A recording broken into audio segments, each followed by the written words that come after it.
1 கொரிந்தியரின் புஸ்தகம் 13ஆம் அதிகாரம் 1வது வசனத்தை வாசிப்போம். நான் மனுஷர் பாஷைகளை பேசினாலும் தூதர் பாஷைகளை பேசினாலும் அன்பு எனக்கு இராவிட்டால் இருப்பேன். அப்படின்னா யூஸ்லெஸ் என்று நான் நினைக்கிறேன். ஆமென். பிரோஜனம் இல்லாதவர்கள், பயன் இல்லாதவர்கள், பயன்படாதவர்கள், இன்னும் தெளிவா சொல்லணும்னா பண்படாதவர்கள். அல்லேலூயா. அன்பு நமக்குள்ள இல்லைன்னா நீங்கள் நானும் என்ன இல்லை? ஒண்ணுமே இல்லை. அல்லேலூயா. அப்படியே நீங்க வாசிச்சு பார்ப்பீங்கன்னா அந்த இடத்துல நாம் தெளிவாய் வாசிக்கிறோம், அன்பு இன்னானாலாம் செய்யாது.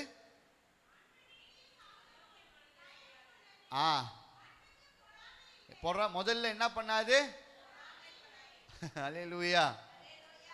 இன்னைக்கு இங்க இருக்கிறவங்க நீங்க எல்லாம் விசுவாசத்துல கர்த்தரை தேடும்படியை வந்திருக்கிறீங்க. ஒருவேளை உங்களுக்குள்ள அன்பு இருந்தா இந்த பொறாமை என்கிற எண்ணம் இருக்குதான்னு யோசிச்சு பாருங்க. 2வது, அன்பு தன்னை அதை எதிரும் பார்க்காது. ஆமென். ஒருவேளை அன்பு உங்களுக்குள்ள இருந்துச்சுன்னா இந்த புகழ் தேவைப்படுகிறதா என்று யோசிச்சு பாருங்க. 3வது, இருமாப்பா இராது. நான் தான் எல்லாம், எனக்கு தான் எல்லாம் தெரியும். நல்லா பைபிள் படிப்பாங்க, நல்லா ஜெபம் பண்ணுவாங்க, நல்லா ஆவில நிரம்பி ஜெபம் பண்ணுவாங்க, காணிக்க கேட்கிறப்பெல்லாம் கொடுப்பாங்க, எல்லாரும் நல்லா இருக்கணும்னு நினைப்பாங்க. ஆனா அவங்களுக்குள்ள ஒரு இருமாப்பு இருக்கும். பொறாமை, புகழ், இருமாப்பு. அப்படியே அக்கா சொன்னாங்க, பிளஸ் அக்கா, அயோக்கியமானதை. அயோக்கியமானதுன்னா நீங்க என்னெல்லாம் நினைக்கிறீங்க? முன்னாடி சோத்திரம் சொல்லிட்டு பின்னாடி போய் வேற மாதிரி சொல்றது அயோக்கியம்தான். அல்லேலூயா. நம்ம யாரும் அப்படி இல்லை நான் விசுவாசிக்கிறேன். ஆமென். நமக்குள்ள அந்த மாதிரி சிந்தனைகள் இருக்காது என்பதை நான் விசுவாசிக்கிறேன். அப்போ அப்படியே தொடர்ச்சியா வந்தோம்னா அது சினமடையாது, அது என்னது தற்பொழிவை நாடாது. இது மாதிரி எல்லா காரியத்தையும் சொல்லுது. இந்த எல்லாத்தையும் ஒப்பிட்டு சரி நம்ம ஆராதிக்கிற தெய்வம் இயேசு கிட்ட இது இருக்குதான்னு பாத்தீங்கன்னா, ஏசப்பா கிட்ட இதுல நம்ம வாசிச்ச தியானிச்ச படித்து கொண்டு இருக்கிற ஒரு காரியம் கூட ஏசப்பா கிட்ட. ஆனா இன்னைக்கு அவரை தெய்வமாய் கொண்டிருக்கிற நம்முடைய வாழ்க்கையில, அவரை ஃபாலோ பண்ற நம்முடைய வாழ்க்கையில, அவர் தான் எனக்கு ஆசீர்வாதத்தை தரார், அவர் தான் என்னை ஆசீர்வதிக்கிறார், அவரால் தான் நான் வாழ்றேன், அவரால் தான் நடக்கிறேன், அவரால் தான் நான் பேசுறேன், அவருடைய சாயல் தான் என்கிட்ட இருக்குதுன்னு சொல்றவங்க கிட்ட இயேசு அன்பா இருந்ததை போல என்ன பண்ண முடியல? என்ன பண்ண முடியல? சில டைம்ல அது என்னதான் மிஷின் வச்சு கட் பண்ணாலும் சம்டைம்ஸ் அது என்ன பண்ணிடுது? முளைச்சு வெளில வந்தது. அது அயோக்கியமானது செய்யுது, பொறாமப்படுது, புகழ்து, தற்பொழிவை நாடுது, கோபப்படுறது. இது மாதிரி இந்த அன்பு நமக்கு இவ்வளோ காரியத்துல நன்மையை காட்டில தீமையானவைகளையே நம்ம இடத்துல வெளிப்படுத்துகிறது. அல்லேலூயா. ஆனா உங்களை என்னைய உருவாக்கினவர், உங்களை என்னைய அழைத்தவர், உங்களுக்காக எனக்காக இந்த உலகத்துல அனுப்பப்பட்ட தெய்வம் அப்படி வாழவும் இல்லை, அப்படி வாழணும்னு சொல்லவும் இல்லை. அல்லேலூயா. அன்பு எப்படி இருக்கணும்னு ஒரு 3 காரியத்தை நான் உங்களுக்கு காண்பித்து கொடுக்க விரும்புகிறேன். யோவானின் நற்செய்தி நூல் 3ஆம் அதிகாரம் 16வது வசனத்தை வாசிங்க. தேவன் தம்முடைய ஒரே பேரான குமாரனை விசுவாசிக்கிறவன் எவனோ, அல்லேலூயா, அவன் கெட்டு போகாமல் இருப்பதற்காக தன் குமாரனை தந்தருளி இவ்வளவாய் உலகத்தில். இன்னைக்கு நம்ம பக்கத்தில் இருக்கிறவங்களுக்கு சேரே கொடுக்கறது இல்லை, என்ன பண்றது இல்லை. ஆனா பிதாவானவர் நமக்காக குமாரனே கொடுத்தாராம். ஆமென். அல்லேலூயா. இன்னைக்கு ஆண்டவர் நம்ம கிட்ட எதிர்பார்க்கிற ஒரு அன்பு கொடுக்கின்ற அன்பாக இருக்கணும். ஆமென். நிறைய பேர் கொடுக்குதுன்னா என்ன நினைக்கிறீங்க? பாஸ்டர் ஆல்டர்ல இருந்து ஸ்பீக்கருக்கு டொனேஷன் கேட்பாரு, கொடுக்கலன்னா ஒரு மாதிரி பேச, அது அன்பு அல்ல. அல்லேலூயா. அது நம்முடைய பக்தி வைராக்கியத்தினுடைய வெளிப்பாடு. அல்லேலூயா. ஆண்டவர் நம்ம கிட்ட எதிர்பார்க்கிற அன்பு கொடுக்கின்ற அன்பாக இருக்கிறது. அந்த அன்பு சிலுவையிலே ஜீவன் விடுவதற்கு முன்பதாக, சிலுவையின் காட்சிகளை கண்களுக்கு முன்பதாக கொண்டு வந்து வியாகுலப்படுகிற வேளைகளிலே எப்படியெல்லாம் பாடுபட போகிறார் என்பதை அறிந்து உணர்ந்து தனித்திருந்து ஜெபிக்க போகின்ற வேளையில பிதா கிட்ட இப்படி சொன்னாராம், பிதாவே இந்த பாத்திரம் என்னை விட்டு நீங்க கூடுமானால், அங்க ஒரு வார்த்தை சொல்றாரு, ஆனாலும் என்னுடைய சித்தத்தின்படி அல்லப்பா, உம்முடைய சித்தத்தின்படி. அவர் ஜீவனையே கொடுத்தார். 1 யோவான் 4ஆம் அதிகாரம் 10வது வசனம் இப்படியா சொல்லுகிறது. 1 யோவான் 4ஆம் அதிகாரம் 10வது வசனம்,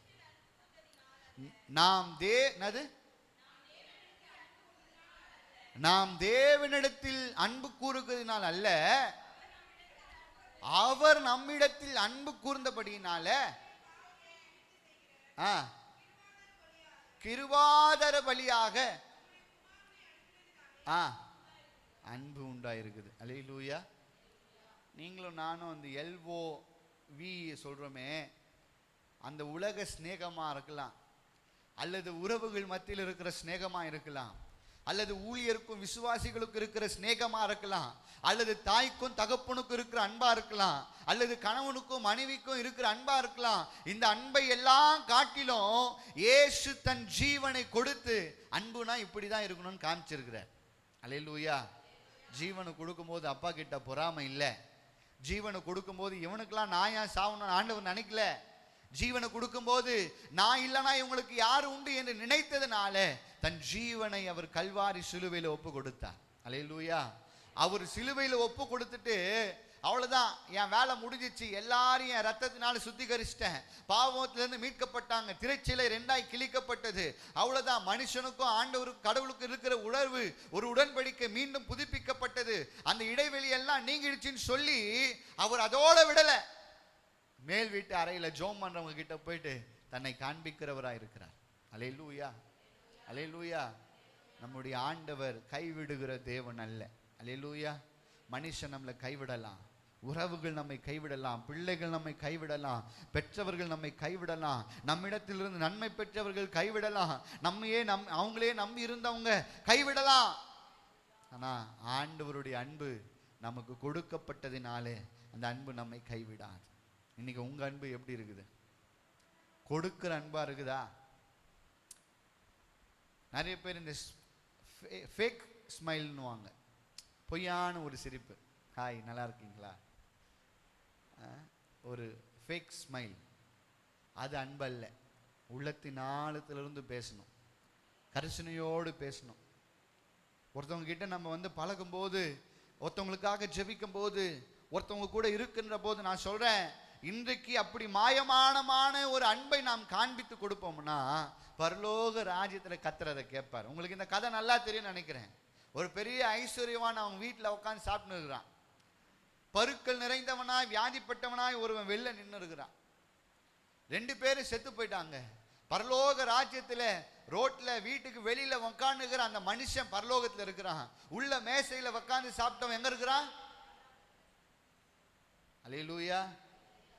அப்போ அந்த அந்த மனுஷன் பணக்காரன் கேட்கிறானா, என் வீட்டுக்கு வெளியில நான் போற துணிக்கைகளை தின்றதுக்கு கூட தகுதி இல்லாதவன், அப்படி ஆசைப்பட்டவன், அன்னைக்கு ஆபிரகாமுடைய மடியில உட்கார்ந்து இருக்கிறானே, இந்த இடத்துல இருக்கிறானே, என்ன ஒரு வாட்டி அங்க கூட்டின்னு போயிடுங்க. இல்ல அது ஒரு வாட்டி தான்.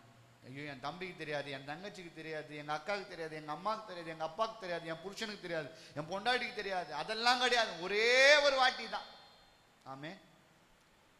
இந்த உலகத்துல வாழும்போது கிறிஸ்து இயேசு உங்களுக்கு கொடுத்த அன்பை என்ன பண்ணுங்க, மற்றவங்களுக்கு கொடுங்க. இன்னைக்கு உங்க அன்பு எப்படி இருக்குது? அல்லேலூயா. இந்த வாரம் இந்த பாட்டு பாடலான்னு தான் யோசிச்சு வச்சிருந்தேன். ஆண்டவர் இதை ஏவினபடினாலே நான் இந்த பிரசங்கத்துக்குள்ள வந்துட்டேன். அந்த என்ன பாட்டுனா, அன்பு இல்லாத உலகில் அன்பை தேடி அலைந்தேன், அன்பு இல்லாத மனிதரில் அன்பை தேடி வந்தார் இயேசு, அன்பை தேடி வந்தார். அன்பு அன்பு அது இயேசுவின் அன்பு, நம்பு நம்பு உன் வாழ்வில் நம்பு. அன்பு அன்பு அது இயேசுவின் அன்பு, அன்பு, அன்பு, அது இயேசுவின் அன்பு. நான் பிராக்டிஸ் பண்ணல, தப்பா பாட்டேன்னா கலாய்ப்பாங்க. அதுல மனிதனின் அன்போ மாறிடும் அப்படின்னு ஒரு லைன் இருக்குது, மனைவியின் அன்போ. ஆனா ஏசப்பாவுடைய அன்பு என்ன பண்ணாது, மாறாது. ஏன்னா அது இருக்கிறதுலே உயர்வான தன் ஜீவனையே என்ன பண்ணிச்சான். அல்லேலூயா. யார் கொடுப்பா ஜீவனை? ஏசு கொடுத்தார். இன்னைக்கு நம்ம போட்டுக்கிறது கவரிங் கம்பளா இருந்தா கூட கைட்டி கொடுக்கறதுக்கு யோசிக்கிறோம் இல்ல. சிலரை நம்பி நம்ம போனை கொடுக்கறதுக்கு யோசிக்கிறோம், பைக்கை கொடுக்கறதுக்கு யோசிக்கிறோம். ஆனா ஏசப்பா ஜீவனையே கொடுத்தார். இன்னைக்கு நான் உங்ககிட்ட அதை கொடுங்க இதை கொடுங்கன்னு சொல்ல, உங்களுக்காக ஜீவனையே கொடுத்தாருன்னா நீங்க இந்த பட்டணத்துல, இந்த ஊர்ல, இந்த சபைக்குள்ள உங்களுடைய அன்பை மற்றவங்களுக்கு எப்படி கொடுத்துன்னு இருக்கீங்க? என்ன தருணே, உங்க அன்பை எப்படி கொடுத்துன்னு இருக்கீங்க? பிரசங்கம் பண்ணும்போது பேசியிருந்தா பேர் சொல்றேன். நான் பேர் சொல்றேன்னா அவங்க பேசினுக்கிறாங்கன்னு அர்த்தம். சரியா? சரி. ரெண்டாவது அந்த அன்பு நமக்கு என்ன கற்றுக் கொடுக்குதுன்னா, கொலோசியரின் புஸ்தகம் 3ஆம் அதிகாரம் 13வது வசனம், ஒருவரை ஒருவர் தாங்கி ஒருவர் மீது ஒருவருக்கு குறைபாடு உண்டானால் கிறிஸ்து உங்களுக்கு மன்னித்தது போல ஒருவருக்கொருவர்.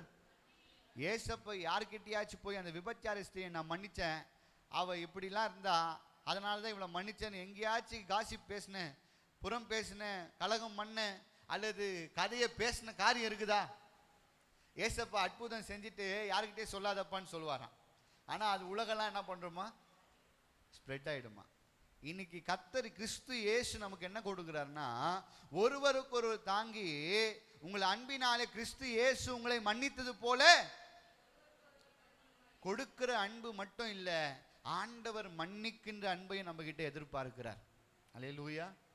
இன்னைக்கும் இப்பவும் நம்ம அம்மா கிட்ட பேசுறது இல்லை, நம்ம அப்பா கிட்ட பேசுறது இல்லை, தம்பிங்க கிட்ட பேசுறது இல்லை, அக்காங்க கிட்ட பேசுறது இல்லை, உறவுகள் கிட்ட பேசுறது இல்லை. ஆனாலும் நான் இயேசுவின் பிள்ளை, வாய்ப்பே இல்லை. ஆமே. நான் அடிக்கடி இந்த வசனம் எனக்கு பிடிக்கும். நம்ம பார்க்குற ஒருத்தவங்க கிட்ட அன்பு கூற முடியலன்னா எப்படி அன்பு கூற முடியும்? எவ்வளோ பெரிய பாவம், விபச்சாரத்தில் கையும் கழுவுமா புடிச்சு எடுத்துட்டு வந்து கிறிஸ்துவை குற்றப்படுத்தும்படி ஒரு கூட்டத்தார் நிற்கின்ற போது ஏசாமி சொல்றார், நான் கூட உன்னை என்ன பண்றது இல்லை, என்ன பண்றது இல்லை, தீர்க்கிறது இல்லை. ஆனா இன்னைக்கு நம்ம என்ன பண்றோம்? விபச்சார ஸ்திரீ மன்னிக்கப்பட்டாலும் பேசுறது இல்லை, விபச்சாரத்துல கையங்களுமா பிடிக்கப்பட்டாலே ஆண்டவர் பாஸ்ட பார்க்கறதே இல்லை. அல்லேலூயா. ஆண்டவர் பிரசன்ட்டையும் பார்க்கறது இல்லை, ஆண்டவர் ஃபியூச்சரை தான் பார்க்கிறார். உன்னுடைய பழைய வாழ்க்கை எப்படி வேணா இருக்கலாம், இப்ப நீ வாழ்ற வாழ்க்கை எப்படி வேணாலும் இருக்கலாம், ஆனா என் அன்பு உன்னை ஆசீர்வாதமா நடத்தும்னு அவர் சொல்றாரு. அதனால தான் கொலோசியர் 3:13 வாசிக்கிறோம், கிறிஸ்து இயேசு உங்களை மன்னித்தது போல. இன்னைக்கு அந்த வஞ்சகத்தை இருதயத்துக்குள்ளேயே வைத்து நிற்கும். பைபிள் எடுக்கிறோம், பைபிள் படிக்கிறோம், ஜபிக்கிறோம், ஆமேன் சொல்றோம், அல்லேலூயா சொல்றோம், பரலோகத்தை குறித்து தெரிஞ்சுக்கிறோம், நரகத்தை குறித்து தெரிஞ்சுக்கிறோம், காணிக்க நிறைய கொடுக்கிறோம், நிறைய ஊழியத்துக்கெல்லாம் போறோம். ஆனா இன்னும் மன்னிக்கிற ஒரு மனப்பக்குவமே நமக்கு இல்லை. ஆனா கிறிஸ்து நம்மளை மன்னிச்சிட்டார். நான் அடிக்கடி யோசிப்பேன், நான் ஒருத்தவங்களை மன்னிக்கலன்னா நான் அப்படி யோசிப்பேன், நான் எவ்வளோ அயோக்கியமானவன், என்னையே மன்னிச்சு இந்த இடத்துல மைக் பிடிச்சி உங்க முன்னாடி நிற்க வச்சுக்கிறார். ஆமே. இந்த சில டைம்ல இந்த பாஸ்டர்ஸ் மீட்டிங்ல, இது வீட்டு ஜெப கூட்டத்துலாம் என்னை தாங்குவீங்க, நீங்க வந்து தட்டு எடுத்துன்னு வந்து கையில வைப்பீங்க, கை கழுவுறதுக்கு பாத்திரத்தை எடுத்துட்டு வருவீங்க, சாப்பிட்ட தட்டை எடுத்துன்னு போகணும்னு நினைப்பீங்க. நான் நினைப்பேன், இந்த அளவுக்கு நான் ஒருத்தையில் நான் எவ்வளோ அயோக்கியமானவன், எனக்கு இவ்வளோ. அல்லேலூயா. நான் நினைப்பேன் அப்பெல்லாம், இப்படி என்னை வந்து தாங்குறாங்கன்னா கிறிஸ்து இயேசு என்னை மன்னித்தார். ஒருத்தவங்க நம்ம நம்புறாங்க அப்படின்னா ஏசப்பா நம்மளை மன்னிச்சிருக்கிறார். நம்ம மற்றவங்களை மன்னிக்கிறவங்களா இருக்கிறோமா? ஸ்ட்ரெயிட்டா போய் அவங்க கிட்ட புஷ்பாயா சாரி அப்படி சொல்லணும்லாம் அவசியம் இல்லை. என்னம்மா மரியல் அம்மா சாரி அப்படி சொல்லணும்னு அவசியம் இல்லை, சஞ்சனா சாரி அப்படி சொல்லணும்னு அவசியம் இல்லை.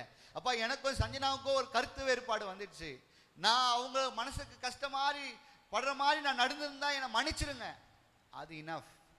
அல்லேலூயா. ஒரு இடத்துல ஒப்புரவாங்குங்கன்னு சொல்லப்பட்டு இருக்குது. உன் சகோதரன் மேல உனக்கு ஒரு குறைபாடு இருந்தா அதை போய் சரி பண்ணிட்டு அதுக்கப்புறம் கொண்டு வந்து காணிக்கை வைன்னு வசனம் சொல்லுது. ஆனா நம்ம பாருங்க, ஒவ்வொரு மாசம் முதல் வார திருவிருந்துல பந்தியில பங்கு பெறறதால மீதி 29 நாள் கண்டினியூஸா பாவம் பண்ணிக்கிறோம்.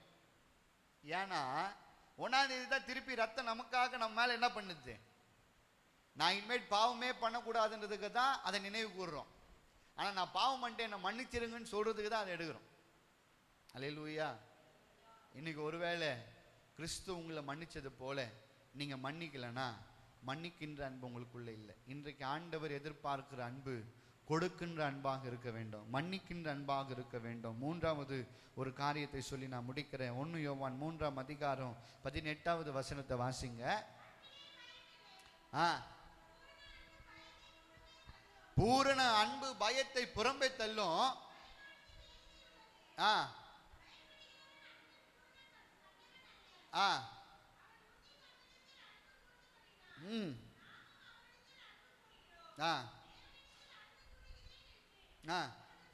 சொல்லியும் போதுங்க. 18 வாசிங்க. வசனத்தினாலும் அல்லேலூயா. எப்படி சொல்றா? வசனத்தினாலும் நாவினாலும் அல்ல. என்னவாமா என்னவா ஐயா? என்ன ஐயா சொல்லுங்க, தினமே ஐயா சொல்லுங்க, வசந்தனா சொல்லுங்க. எதனால? ஒரு ஆக்ஷன் இருக்கணும். ஆமே. வாயினால வசனத்தினால சில பேர் சொல்லுவாங்க இப்படி கை காட்டி ஐ லவ் யூ அப்படி சொல்லுவாங்க. சில பேர் இப்படி சொல்லுவாங்க இல்ல, இப்படி இந்த சிம்பிள்லாம் காட்டி நேசிக்கிறேன்றதெல்லாம் ஃபேக்கு. அல்லேலூயா. அதெல்லாம் மாயையானது. ஆண்டவர் சொல்றாரு வசனத்தினால் அல்ல, நாவினால் அல்ல, கிரியையினாலும் உண்மையினாலும். அப்பனா உங்க அன்பு மற்றவர்களுக்கு வெளிப்படுகிற அளவுக்கு இருக்கணும். ஐயா எனக்கு அவங்க மேல கோவம்லாம் இல்லை, ஆனா நான் அவங்க கிட்ட பேச மாட்டேன், ஒரு பிரயோஜனம் இல்லை. நேற்று நானும் ஒரு அக்கா கூட பேசியிருந்தோம். சில பேர் நம்ம இருதயத்தை ரொம்ப கஷ்டப்படுத்திடுவாங்க, ரொம்ப உடச்சிருவாங்க. நம்மளை அவங்க அப்படி நினைச்சிருக்கவே மாட்டோம். ஆனா நம்மளை அவங்க வேற விதமா போர்ட்ரேட் பண்ணுவாங்க. நம்ம பார்வையில் அவங்க ரொம்ப உயர்ந்த இடத்துல வச்சிருப்போம், ஆனா அவங்க நம்ம ரொம்ப தரமட்ட தாழ்த்திடுவாங்க. திருப்பி இவங்க கிட்ட போய் பேசினோமாலாம் நம்ம நினைப்போம். ஆனா நம்ம உள்ளம் அதை என்ன பண்ணாது, அக்செப்ட் பண்ணிக்காது. அந்த உள்ளம் திருப்பி போய் அவங்க கிட்ட ஒரு ஹாய்ன்னு சொன்னாதான் காம் டவுனே ஆகும். அல்லேலூயா. நல்லா இருக்கிறியா, சாப்பிட்டியா, தூங்குனியா, ஏன் டல்லா இருக்கிற, சரி அதெல்லாம் நான் மறந்துட்டேன் அப்படின்னு சொல்லும் போது தான் ஒரு சமாதானம் உண்டாகும். அன்னை தெரேசா அம்மா அவர்கள் ஒரு முறை தன்னுடைய ஆசிரமத்துக்காக ஃபண்ட் ரைஸ் பண்ண போயிருந்தாங்களாம். அப்போ ஒரு கடைக்காரர்கிட்ட போயிட்டு இது மாதிரி நான் ஆசிரமம் நடத்துகிறேன், எனக்கு இவ்வளோ பிள்ளைங்க இருக்கிறாங்க, அவங்களுக்கு உணவு கொடுக்கணும், நீங்கள் சப்போர்ட் பண்ணுங்கன்னு சொன்னப்போ இப்படி கை நீட்டினாங்களாம். அந்த கடைக்காரன் அப்படி சொல்லி கையில் துப்புனானா. அந்த அம்மா என்ன தெரியுமா பண்ணாங்களா, வாங்கி துவச்சிட்டு இந்த கையை நீட்டி ஃபஸ்ட்டு குத்தது எனக்கு, இப்போ என் பசங்களுக்கு கொடுங்கன்னு சொல்லி கேட்டாங்களாம். அல்லேலூயா. இப்படி அன்பை வெளிப்படுத்துறீங்களா? நம்ம பேசும்போது ஒருத்தவங்களுடைய இருதயத்தை காயப்படுத்தாத அளவுக்கு நம்ம பேசணும். ஆமென். அல்லேலூயா. இந்த ஜெப கூட்டம்லாம் நடக்கும்போது இதுக்கு முன்னாடி இந்த சர்ச்சில் அந்த வீட்டில் சாப்பாடு இருக்குதா இல்லையான்றத ஒரு டீம் வச்சு நாங்கள் ஃபாலோ பண்ணே இருப்போம். ஒரு குறிப்பிட்ட பேர் இருப்போம், எல்லாரும் சாப்பிட்டு கொஞ்சம் இருந்தால் கூட அத்தனை பேரும் நிறைவாக அதை பங்கிட்டு சாப்பிட்டு வருவோம். சில பேர் அப்படியே கேட்டுருவாங்க, என்ன இத்தனை பேர் வருவாங்கன்னு உனக்கு தெரியாதா? சில பேர் நிறைய பேர் போடுவாங்க, இத்தனை பேர் தான் வருவாங்கன்னு உனக்கு தெரியாதா? ஆண்டவர் வீட்டை பார்க்கிறவர் அல்ல. அல்லேலூயா. ஆண்டவர் ட்ரெஸ்ஸை பார்க்கிறவர் அல்ல. ஆண்டவர் அடக்கெடுக்கா போற செயினை பார்க்கிறவர் அல்ல. ஆண்டவர் வீட்டினுடைய எலிவேஷனை பார்க்கிறவர் அல்ல, ஹார்ட்டை பார்க்கிறார். உள்ளுக்குள்ள இருக்கிற எலிவேஷனை பார்க்கிறார். அது தூய்மையா இருக்குதா, அது அக்செப்ட் பண்ணிக்குதா, எல்லாரையும் அரவணைக்குதா, யாரையும் புறம் பேசாத இருக்குதா, எல்லாரையும் தன்னை போல நேசிக்குதா அப்படின்னு பார்க்கிறார். இன்னைக்கு அன்பு ஆண்டவர் எதிர்பார்க்கிற அன்பு, ஆண்டவர் நமக்கு கற்றுக் கொடுக்கிற அன்பு கொடுக்கின்ற அன்பா இருக்கிறது, மன்னித்த அன்பா இருக்கிறது, எல்லா சூழ்நிலைகளிலும் தன்னை வெளிப்படுத்தின அன்பா இருக்குது. மல்கூஸ் என்கிறவன் இயேசுவினுடைய கரங்களை பிடித்து அவர் இழுத்துன்னு போறதுக்கு வரும்போது பக்கத்தில் இருக்கிற பேதுரு அவன் காதை வெட்டிடுறார். பேதுரு, சபாஷ் பேதுரு, அவன் ஒருத்தனை விடாத, எல்லாரையும் டார்கெட் பண்ணி போட்டு தள்ளுறா அப்படின்னு சொன்னாரா? கரெக்டா? மல்கூஸ் தானே? என்ன சொன்னார் ஏசப்பா? என்ன சொன்னாரு? நம்ம ஆளுக்கு அவரு அவன் நினைச்சிருப்பான், ஐயா நான் உனக்கு ஹெல்ப் பண்ண வந்தா நீ என்ன என் மேலே திருப்புற. ஆனா ஆண்டவர் பாருங்க, அவர் ஜீவன் அல்லது அவர் சிலுவைக்கு போற நேரம் கூட அன்பை கிரியையினால வெளிப்படுத்தினே இருந்தாரு. பட்டயத்தை எடுக்கிறவன் இதோட முஷ்டு, அவள் தான் காதெல்லாம் ஒட்டி வைக்க முடியாது, போடா என்னையா பிடிக்க வந்தான்னு சொல்லியிருக்கலாம் ஆண்டவர். ஆனா காதை எடுத்து ஒட்டி அந்த பிடிக்க வந்தவனுக்கு கிறிஸ்துவின் அன்பை. இன்னைக்கு நீங்களும் எப்படி இருக்கிறோம்?